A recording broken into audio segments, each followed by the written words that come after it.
আমাদের মাননীয় মন্ত্রীদের কাছে বাজেট চাইবে, বরাদ্দ চাইবে, কিন্তু রাস্তায় যে মিছিল করবে।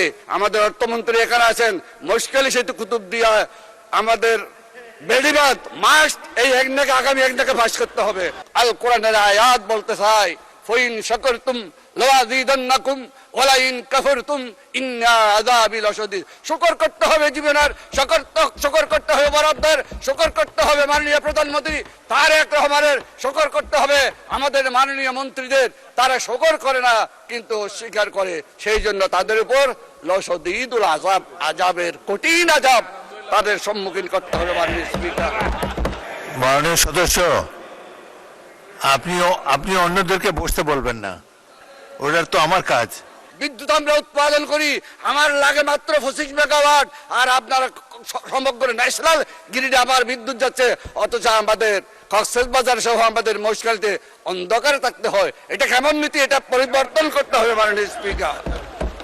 আজ এই মহান জাতীয় সংসদে আমাদের নেতা মাননীয় প্রধানমন্ত্রী জনাব তারেক রহমান এবং সকল সংসদ সদস্যদের উপস্থিতিতে 2026-2027 অর্থ বছরের প্রস্তাবিত বাজেটের উপর বক্তব্য রাখার সুযোগ পেয়ে আমি মহান আল্লাহর দরবারে শুকরিয়া জ্ঞাপন করছি।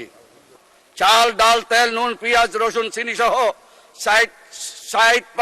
60টি নিত্যপণ্য মৌলিক কৃষি পণ্য আমদানি ও সাপ্লাই চেনের বিভিন্ন স্তরে উচ্চকর যথাক্রমে 5%, 2% ও 1% থেকে কমিয়ে 0.5% আনা হয়েছে, যার ফলে বাজেট ঘোষণার পর দ্রব্যমূল্য বৃদ্ধি পায়নি, জনগণ হতাশ হয়নি, বরং স্বস্তিবোধ করেছে। মাননীয় স্পিকার, খালি আমাদের ডান পাশের বন্ধুরা কেন সেদিন মিছিল করেছিল জানতে পারি নাই। মাননীয় স্পিকার, আমাদের কাছে এসে আমাদের প্রধানমন্ত্রীর কাছে, আমাদের মাননীয় মন্ত্রীদের কাছে বাজেট চাইবে, বরাদ্দ চাইবে, কিন্তু রাস্তায় যে মিছিল করবে।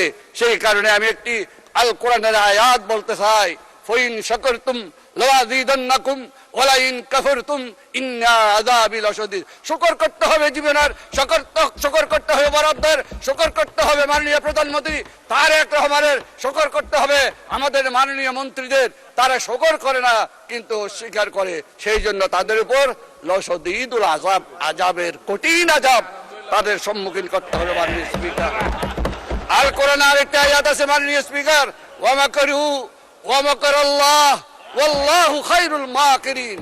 তোমরা বলেছ, তোমরা বুঝেছ, তোমরাই কৌশলী, আপনারাই কৌশলী, কিন্তু আল্লাহ বলছেন আমি শ্রেষ্ঠ কৌশলী, আর যারা আমার সাথে কৌশল খাটায়